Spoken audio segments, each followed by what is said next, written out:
What advantage, then, has the Jew, or what is the profit of circumcision?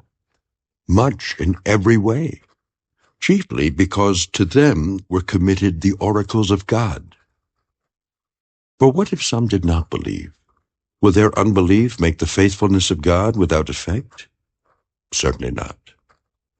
Indeed, let God be true, but every man a liar. As it is written, that you may be justified in your words and may overcome when you are judged.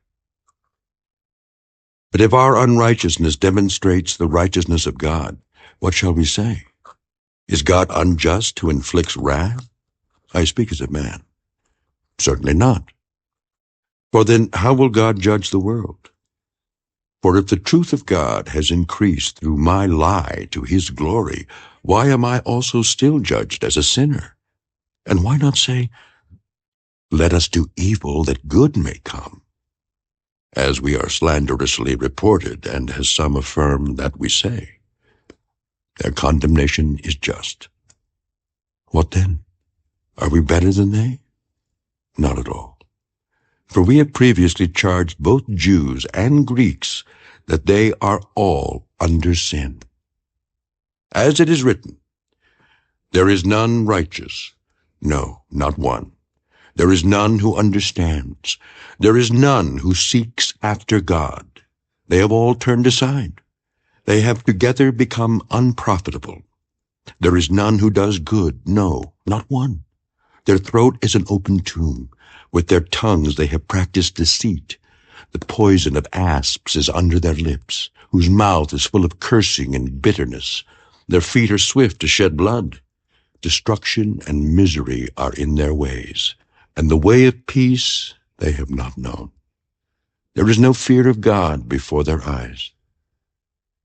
Now we know that whatever the law says, it says to those who are under the law, that every mouth may be stopped, and all the world may become guilty before God.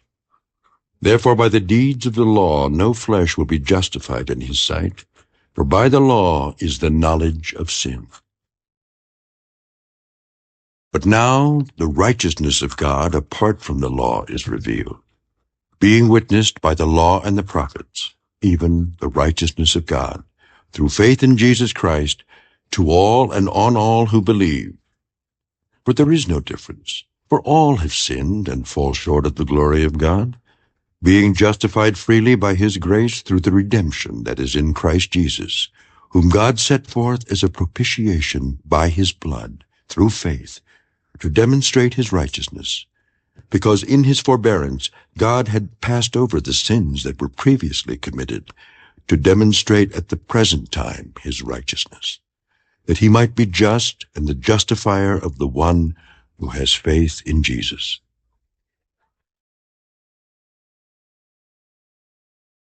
Where is boasting, then? It is excluded. By what law? Of works? No, but by the law of faith.